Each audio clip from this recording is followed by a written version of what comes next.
primeiramente, muito obrigado pela presença de vocês aqui hoje. É um prazer recebê-los aqui, é um prazer fazer parte da Campus Party. Eu sou o João Paulo, sou diretor e instrutor da Super Geeks Belo Horizonte, da unidade da Super Geeks em Belo Horizonte. Eu sou a Bruna, também diretora e instrutora da unidade da Super Geeks em Belo Horizonte. E nós vamos falar para vocês um pouco da importância da programação para as crianças e o desenvolvimento de games, onde ele entra nisso. Legal. Então, a gente começa com uma pergunta. Qual a língua mais falada no mundo? Alguém se arrisca? Mandarim? Inglês? Não. É o binário. Nós, seres humanos, ainda temos a limitação em relação à linguagem. Cada país, cada grupo de países com a sua linguagem. Mas todas as máquinas do mundo falam binário. Isso essa é a linguagem mais falada no mundo. Agora, quem que é o único ser que entende o binário? Entende o binário lendo diretamente o binário. Não sei se alguém lembra, o Neo do Matrix, ele é o único ser que realmente olha o binário e entende o binário e consegue mexer e programar no binário.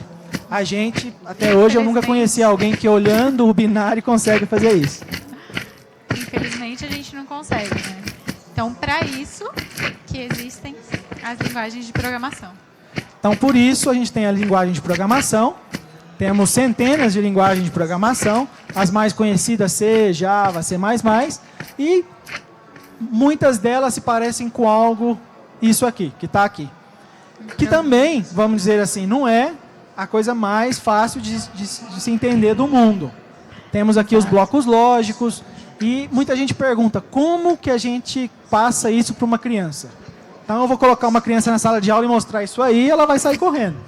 Então a gente tem que também ter uma abordagem especial para crianças. A gente vai falar um pouco, daqui a pouco, como é que a gente faz essa abordagem. Legal. Bom, a gente sabe que é uma tendência mundial para que as crianças aprendam a programar. A ideia não é que elas trabalhem desde pequena, não é isso. Mas é que elas estejam preparadas para o futuro. Então a gente já viu e já está vendo em outros países, infelizmente não tanto no Brasil, que tem uma tendência mundial. No Reino Unido, por exemplo, essa tendência iniciou em 2013. Eles já têm as escolas ensinando programação a partir de 5 anos para as crianças. Então, para vocês verem como eles já estão se preparando para o futuro. E temos também na Austrália, até gerou um alvoroço nesses últimos tempos, em 2015, porque eles propuseram, o governo propôs, para que as instituições de ensino trocassem geografia e história pela programação. Então, assim, lógico, eles deixaram, né, em aberto como optativa geografia e história e programação como obrigatória. Não é que eles tiraram do currículo a geografia e a história, mas eles colocaram como facultativas e a programação como obrigatória. Então imagina que isso teve várias discussões na Austrália quando fizeram isso. Eu acho que eu tiraria a geografia, faria a história e a programação, mas aí é cada um. Bom. E nos Estados Unidos, o Obama decidiu investir 4 bilhões de dólares em 2017 para a programação nas escolas públicas do país. Lá eles têm uma legislação muito particular em cada estado, então o movimento ainda está começando, alguns estados aderiram, outros não, depende muito da legislação, eles são muito particular mesmo. O Obama lançou um programa que chama Ciência da Computação para Todos. Eles já têm 1/4 das escolas americanas ensinando programação no currículo base das crianças desde os 5 anos. E ele quer estender isso para todas as escolas dos Estados Unidos. O programa chama Computer Science for All. E o que o Obama falou é que se os Estados Unidos querem continuar sendo o líder na parte de tecnologia, todas as crianças dos Estados Unidos devem saber programar. Todos os jovens dos Estados Unidos devem aprender a programar. O legal é que eles querem que todos os jovens não se tornem programadores. Eles vão estar exercendo nas funções deles, então medicina, ou direito, ou agronomia, mas sabendo programar. Então, eles vão fazer os seus próprios programas para atuar na profissão que eles escolherem, né? Não necessariamente programadores. Isso que é legal. Então, a gente convida aqui para a nossa palestra o próprio presidente Obama com um discurso que ele fez para o povo americano sobre a ciência da computação para todos.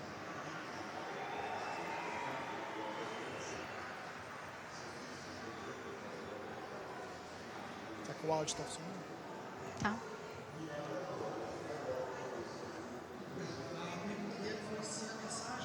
Hi, everybody. As I said in my State of the Union address, we live in a time of extraordinary change. Change that's affecting the way we live and the way we work. New technology replaces any job where work can be automated. Workers need more skills to get ahead. These changes aren't new, and they're only going to accelerate. So the question we have to ask ourselves is, how can we make sure everyone has a fair shot at success in this new economy? The answer to that question starts with education. That's why my administration has encouraged states to raise standards. We've cut the digital divide in our classrooms by half. We've worked with Congress to pass a bipartisan bill to set the expectation that every student should graduate from high school ready for college and a good job. And thanks to the hard work of students, teachers, and parents across the country, our high school graduation rate is at an all-time high. Now we have to make sure all our kids are equipped for the jobs of the future, which means not just being able to work with computers, but developing the analytical and coding skills to power our innovation economy. Today's auto mechanics aren't just sliding under cars to change the oil. They're working on machines that run on as many as 100 million lines of code. That's 100 times more than the space shuttle. Nurses are analyzing data and managing electronic health records. Machinists are writing computer programs. And workers of all kinds need to be able to figure out how to break a big problem into smaller pieces and identify the right steps to solve it. In the new economy, computer science isn't an optional skill. It's a basic skill, right along with the 3 R's. 9 out of 10 parents want it taught to their child in school. Yet right now, only a quarter of our K through 12 schools offer computer science. 22 states don't even allow it to count toward a diploma. So, I've got a plan to help make sure all our kids get an opportunity to learn computer science, especially girls and minorities. It's called Computer Science for All, and it means just what it says, giving every student in America an early start at learning the skills they need to get ahead in the new economy. First, I'm asking Congress to provide funding so that our elementary, middle, and high schools can provide opportunities to learn computer science for all students. Second, starting this year, we're leveraging existing resources at the National Science Foundation and the Corporation for National and Community Service to train more great teachers for these courses. And third, I'll be pulling together governors, mayors, business leaders, and tech entrepreneurs to join the growing bipartisan movement around this cause. Americans of all kinds are getting involved, from students teaching each other to code to teachers adding programming to their classes. And just today, states like Delaware and Hawaii, companies like Google and Salesforce, and organizations like Code.org have made commitments to help more kids learn these skills. That's what this is all about. Each of us doing our part to make sure all our young people can compete in a high-tech global economy. They're the ones who will make sure America, the country that invented all this stuff in the first place, keeps growing, keeps innovating, and keeps leading the world in the years ahead. And they're the reason I've never been more confident about our future. Thanks, everybody, and have a great weekend. Obrigado, presidente. Então, gente, é muito importante o que o Obama fala de que a ciência da computação não vai ser mais uma habilidade opcional. No futuro, ela vai ser uma habilidade básica. Ele fala que ela vai ser junto com os 3 R's. Traduzindo para o português, seria ler, escrever e matemática. Então, a ciência da computação estaria junto com as 3 habilidades básicas, seria a 4ª habilidade básica para todas as crianças. Os Estados Unidos já está bem avançado nisso. Seria um sonho a gente ter um governante nosso falando já nesse sentido. Mas, infelizmente, ainda não estamos nesse nível de discussão.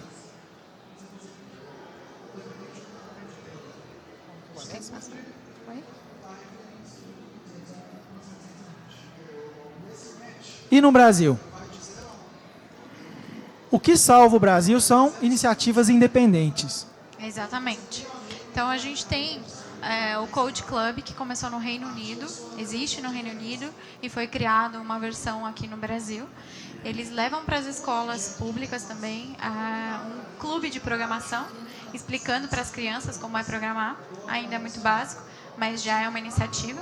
O Programa E é uma iniciativa da Fundação Paulo Lema, também levando nas escolas, levando para que as escolas tenham capacidade de ensinar as suas crianças a programar. Recentemente, esse ano, um governo salvou, o governo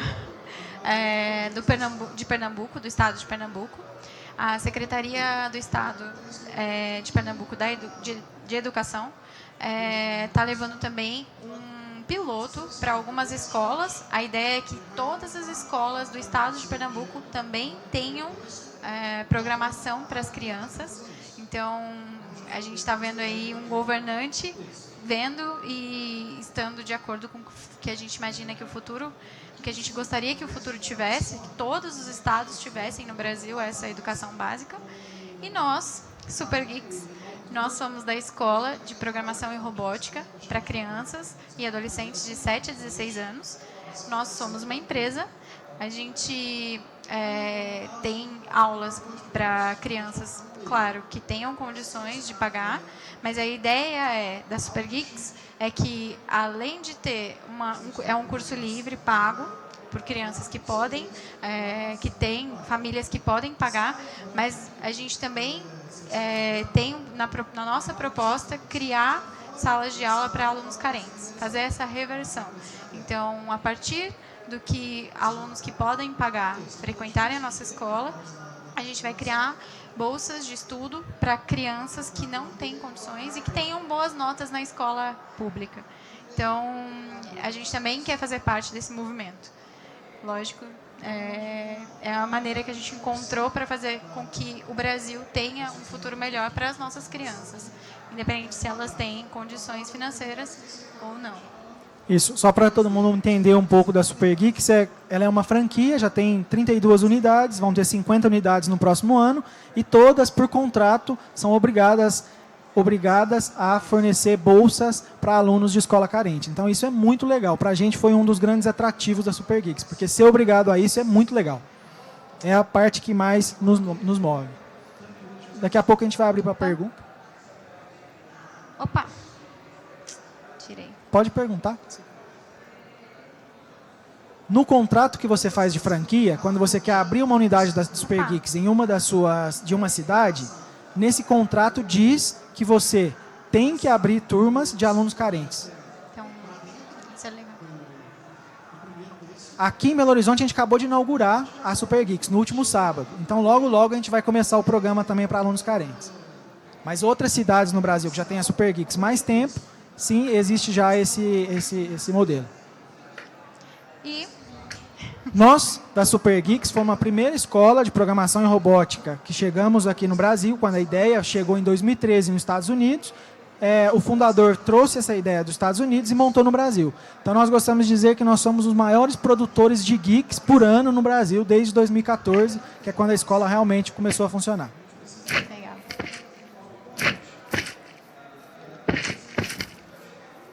Pode falar. Bom, o que os especialistas dizem de tudo isso? O João gosta de falar bastante. Eles não estão aprendendo só a programar. O Mitchell Resnick é iraniano, se não me engano. Ele trabalha no MIT, ele que criou o Scratch. É uma ferramenta que as crianças aprendem a programar brincando. E ele disse que eles não estão aprendendo a programar, eles estão programando para aprender. Então, eles aprendem, por exemplo, a posicionar o player dentro do jogo, e eles aprendem naturalmente o que é um plano cartesiano. Eles nem sabem o que significa plano cartesiano, mas eles entendem o que é X e o que é Y. Então, isso que é legal. Eles estão aprendendo novas matérias com o jogo, programando o jogo, e sem perceber, sem de uma maneira, né, leve. A natural. programação, ela sistematiza o seu pensamento. Então, por isso que o Steve Jobs fala que ela ensina você a pensar. Você consegue transformar problemas grandes em problemas menores e você, à medida que você vai resolvendo esses problemas menores, você resolve o problema maior. Então, ela tem um pensamento lógico, sistemático, que a criança adquire desde pequena, que ela vai utilizar em qualquer uma das profissões que ela venha escolher no futuro. Tem alguns pensadores que falam mais, né, são mais... aprenda a programar ou será programado. Sim. Que a gente fala. O Rushkoff, que é um escritor, ele escreveu vários livros sobre o mundo digital e sobre a programação. Ele tem uma frase muito forte em que ele fala: programe ou será programado. Então, realmente, quem tem esse pensamento lógico, que tem esse pensamento de programação, ele acha, nos livros dele, que vai sair na frente, vão ser pessoas capazes de programar.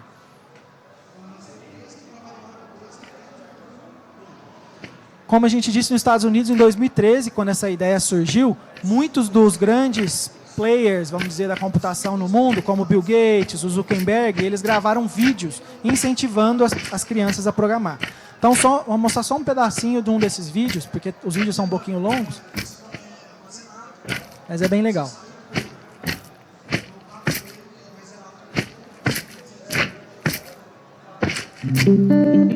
I was 13 when I first got access to a computer. My parents bought me a Macintosh in 1984 when I was 8 years old. I was in 6th grade. I learned to code in college. Freshman year, first semester, intro to computer science. I wrote a program to play tic-tac-toe. I think it was pretty humble beginnings. I think the first program I wrote asked things like, what's your favorite color?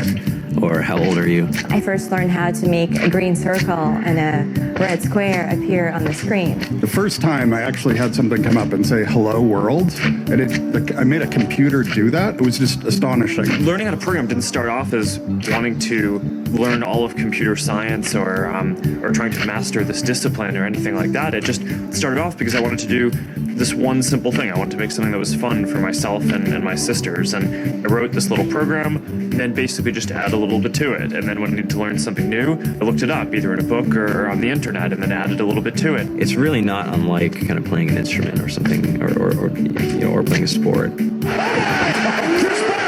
It starts out being very intimidating, but you kind of get the hang of it over time. Coding is something that can be learned, and I know it can be intimidating. A lot of things are intimidating, but what isn't? A lot of the coding that people do is actually fairly simple. It's more about the process of breaking down problems than sort of coming up with complicated algorithms as people traditionally think about it. You don't have to be a genius to know how to code. You need to be determined. Addition, subtraction, that's about it. You should probably know your multiplication tables. You don't have to be a genius to code. Do you have to be a genius to read? Even if you want to become a race car driver or play baseball or build a house, all of these things have been turned upside down by software. What it is computers are everywhere. You want to work in agriculture? Do you want to work in entertainment? Do you want to work in manufacturing? It's just all over.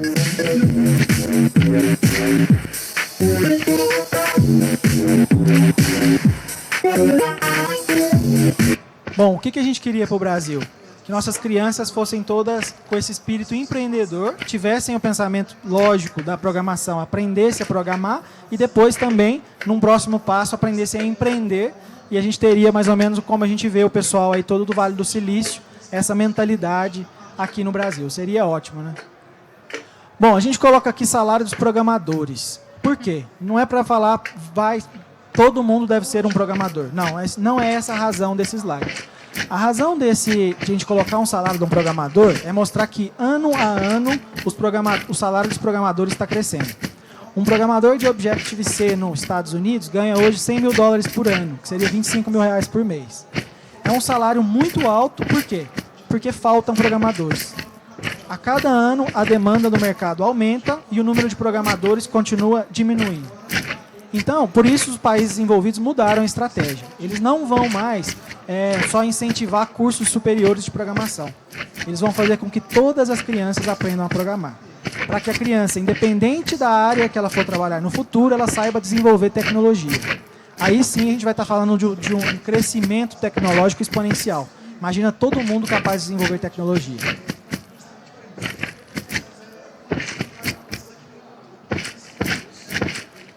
Bom, e a nossa estratégia para formar os pequenos geeks é o quê? Desenvolvimento de games. Eles aprendem brincando, né? Como eu tinha falado. No nosso curso, por exemplo, a gente passa desde o básico, desde um Scratch, até engines de desenvolvimento de jogos profissionais, como o que está acontecendo aqui do lado, a Unity 3D. Eles aprendem a programar, por exemplo, uma realidade virtual, uma realidade aumentada, tranquilamente. A gente passa fase a fase. Eles iniciam com 7 anos. Se eles iniciarem por volta dos 7, 8 anos, com 12, 13 anos, que são 10 semestres, eles vão estar sabendo mais do que eu quando estava na faculdade. Então, realmente, é muito expressivo. E quando a gente aplica algumas aulas testes neles, eles vão muito rápido. É muito rápido. Eles aprendem mesmo de uma maneira natural, sem esforço.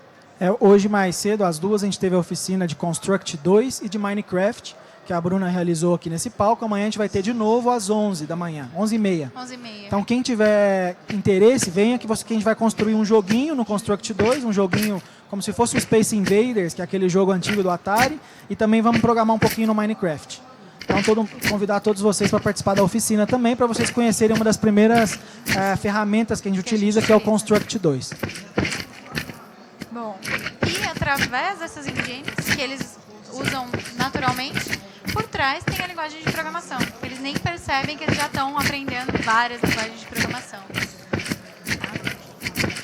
Então a gente, na verdade, não é a palavra enganar, mas a gente atrai eles com o jogo, mas a gente mostra uma coisa para eles muito mais importante do que o jogo. Essas são algumas das ferramentas que a gente utiliza.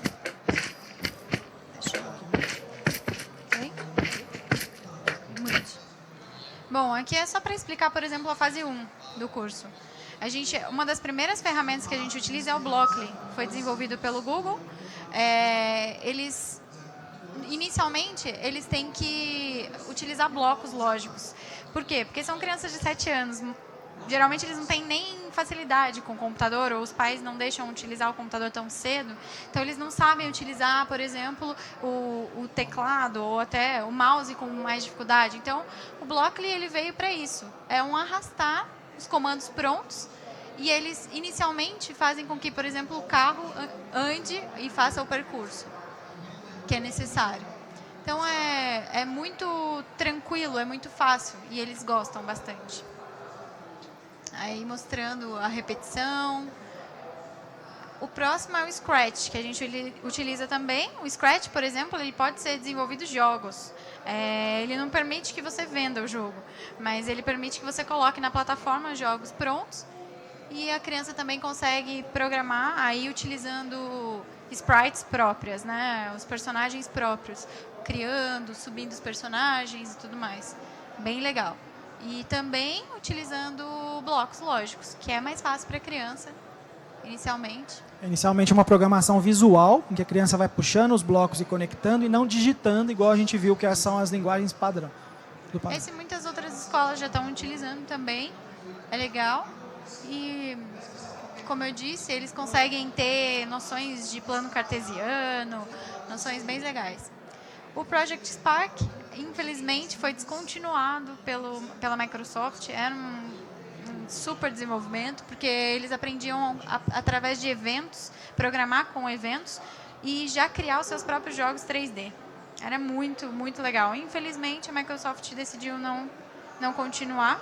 A gente estava usando até o último semestre, agora a gente teve que tirar da nossa grade. Nós substituímos por outras ferramentas que ensinam a criar jogos 3D, mas realmente a gente sente falta dessa, que ela era mais fácil de mexer para as crianças. Mas a gente tem outras ferramentas também. Um apelo visual muito legal. E todas essas plataformas, quando você baixa, eles já têm uns exemplos de jogos. Então, é bem legal. Bom, um outro conceito interessante que a gente gosta de passar para as crianças é o pixel art. Eles criam os próprios sprites, os próprios personagens deles para os jogos. E isso eles adoram. Então, eles têm o conceito, lembra lá a nossa época antiga, de ser tudo em bits, né? E eles aprendem também o conceito de animação. Então, eles criam quadros e fazem os próprios personagens deles. O Stencil também é uma plataforma de jogo 3D, bem prático para criar jogos de plataforma, por exemplo, entre outros. Nas aulas, a gente, inclusive, ensina eles a criarem um Flapbird nessa plataforma Stencil. Também com blocos. Bem legal e bem tranquilo. Essa é um pouco do que a gente apresenta na fase 1. Numa fase 0, a gente apresenta também outras ferramentas como Construct, que foi o que eu apresentei aqui ao lado. A gente tem aulas de robótica com o Arduino, que é uma plataforma de prototipagem utilizada profissionalmente, por exemplo, pela NASA. Então, eles utilizam o Scratch para programar dentro do Arduino. É bem legal. Não sei se todo mundo viu que todas têm esses blocos lógicos. Então, principalmente a fase 0 e a fase 1, a criança vai sempre puxar bloquinhos e ligar. Mas ela vai aprender os principais comandos da programação. Uma repetição, um se. Então, todos esses blocos lógicos a criança já vai aprender nas 2 primeiras fases. E nas próximas fases, elas já começam a passar para linguagens mais profissionais e elas conseguem criar seus próprios jogos mais complexos e até aplicativos para celular e para computadores.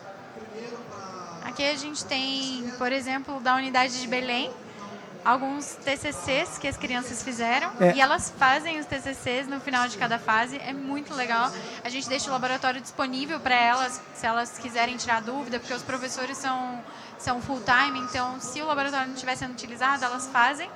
E aí a gente gosta também de publicar para que elas vejam o trabalho delas, né? E possam mostrar para os amigos e tudo mais. Então, o TCC, que é geralmente um medo que a gente tem no nosso curso, as crianças fazem desde os 7 anos. Elas têm o seu TCC, trabalho de conclusão de curso, mas o seu trabalho de conclusão de curso é somente criar um joguinho 2D utilizando programação. A maioria deles são da fase 0, então eles fazem Construct. Então, tem vários joguinhos. Lógico, bem básico, né, gente? Porque são crianças, mas eles já conseguem... Eu não sou muito boa em jogos. Então tem toda a imaginação maluca das crianças também em cada um dos joguinhos que elas constroem, né? Isso é e quando você vê o brilho do olhar dessas crianças quando elas falam: papai, mamãe, olha o que eu fiz, isso é muito legal, porque você sabe que ela realmente deu duro para fazer esse jogo. A gente agradece a atenção de vocês. Se tiverem dúvidas, perguntas. Tem alguma dúvida, pessoal? Alguma pergunta?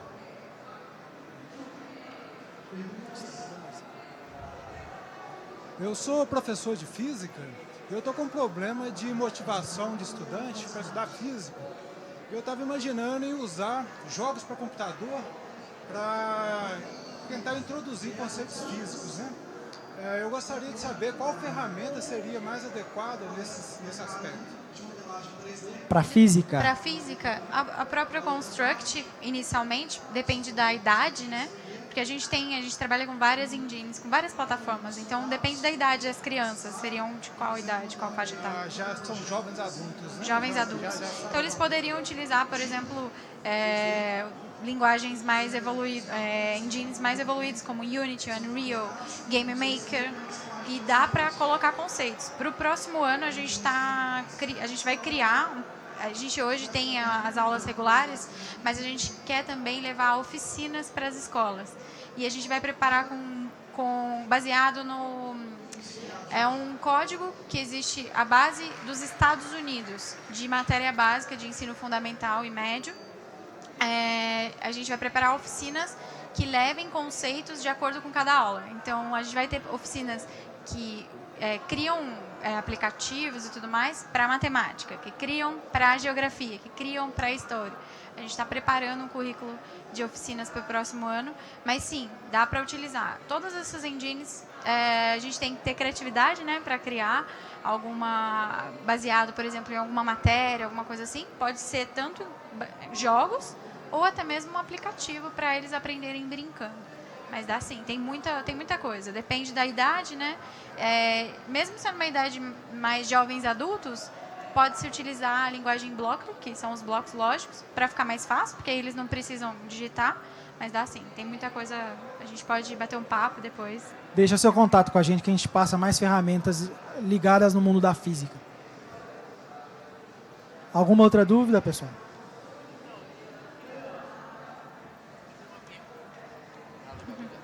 Eu queria entender assim, hoje o mundo da tecnologia encanta muito, não é?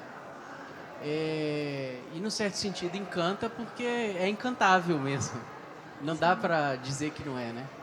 Queria que vocês dissessem talvez experiências ou então como vocês lidam com um certo comprometimento ético, talvez, na vida dessas crianças que num certo sentido, já estão aprendendo isso. Sim. E muitas vezes trocando programação por física, por português, por matemática.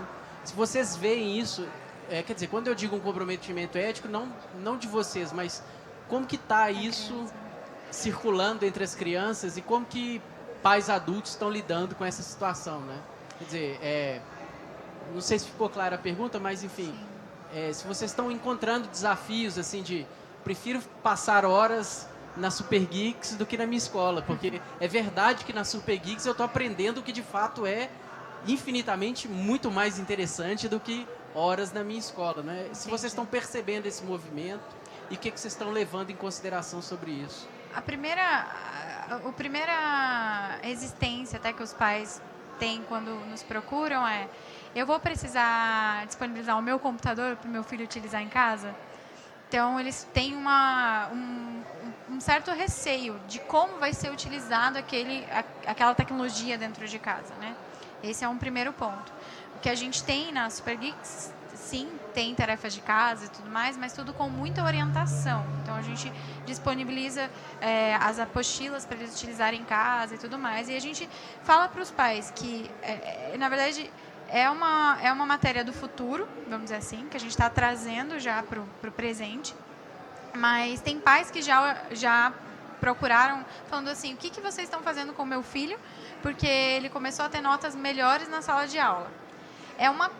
O que a gente fala é que é uma consequência ele começar a ter uma concentração melhor, começar a ter um raciocínio lógico melhor na sala de aula. É uma consequência do que ele está vendo ali brincando, né? Aprendendo brincando. Mas, realmente, é uma questão ética. Até agora, a gente não teve nenhuma reclamação. Ele só quer ficar no computador e não quer estudar. Não. Porque a gente até coloca dentro da apostila a quantidade de tempo que ele tem que ficar ali. A gente tem uma orientação pedagógica, então eles saem da sala de aula, a gente envia e-mail tanto para os pais quanto para os alunos, falando, olha, o que eles aprenderam hoje é isso, a diversão de casa é essa, o recomendável é que eles fiquem e trabalhem nisso nesse tempo. E aí eles conseguem compensar, sim. É lógico, chegou o final da aula, geralmente eles não querem sair da sala. Se tiver uma turma logo depois, eles não, mais um pouquinho. Mas, por enquanto, não tivemos, assim... A gente vê uma preocupação muito grande dos pais, a quantidade de tempo que o filho passa na frente do computador. Então, a maioria dos pais que procuram a gente falam assim, eu não aguento mais meu filho ficar horas no Minecraft, depois ficar horas no YouTube assistindo os outros jogar Minecraft e depois voltar para o Minecraft tentando fazer o que os outros fizeram no YouTube. Então, o que acontece? Eles passam as horas que eles ficam na frente do computador a programar. Então, os pais falam, tá bom, você pode mexer o computador, mas você vai fazer um exercício, a gente chama de diversão de casa, você vai fazer sua diversão de casa agora. Você não vai ficar assistindo... Então, começaram a trocar esse tipo de coisa. Agora, uma preocupação ética muito grande que está acontecendo. A gente pode incentivar o pensamento lógico nas crianças desde muito cedo, mas de maneiras bem diferentes. O que eu quero dizer?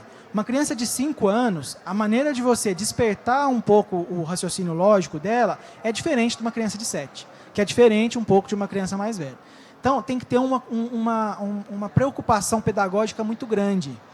A Super Geeks ainda não disponibilizou o curso para 5 e 6 anos. Por quê? Porque já faz mais de um ano que estão pesquisando as melhores ferramentas para crianças de 5 e 6 anos. Muitas escolas já disponibilizaram usando mesmas ferramentas de crianças mais velhas. E isso sim começa a ficar complicado, porque você começa a fazer uma pressão na criança que não é preparado para a idade dela. Então essa parte é a parte que a gente tem que ter uma preocupação realmente muito forte para não deixar as crianças com a ansiedade, com o estresse que a gente tem no dia a dia nosso já de programadores profissionais de empresas. Não é isso que a gente quer passar para as crianças. Exato. Alguma outra pergunta? Na verdade, é dividir um pouquinho de um movimento que está acontecendo aqui em BH e que começou esse ano. Algumas pessoas perguntaram de ensino de robótica e programação em ambientes públicos. Eu sou orientadora pedagógica de um projeto que está acontecendo aqui desde janeiro, em BH, que se chama Liga da Robótica. E a gente está em 2 escolas da prefeitura. E a gente utiliza o Scratch como plataforma. E os meninos vão para a escola nos sábados. E a pergunta dele trouxe isso porque é impressionante o reflexo que se tem em sala de aula. Eles querem ir para a escola sábado porque no sábado eles vão participar da liga, né? A gente tem um primeiro módulo que é Scratch e depois a gente trabalha com Lego, na parte de robótica. Então é uma coisa bem legal e que a gente espera que consiga atingir mais escolas públicas para o ano que vem. Ai, que joia. Parabéns. Bem legal, parabéns pela iniciativa. É isso que a gente precisa mesmo. É isso. Bom, gente, então, muito obrigado pela atenção de vocês. Espero que tenha sido produtivo esse período, esse horário com a gente. E qualquer dúvida que vocês tiverem, por favor, entrem em contato com a gente. Pode procurar a Super Geeks aqui em Belo Horizonte, pode procurar eu, a Bruna. Fiquem à vontade. Tudo bem? Obrigada. Obrigado, viu?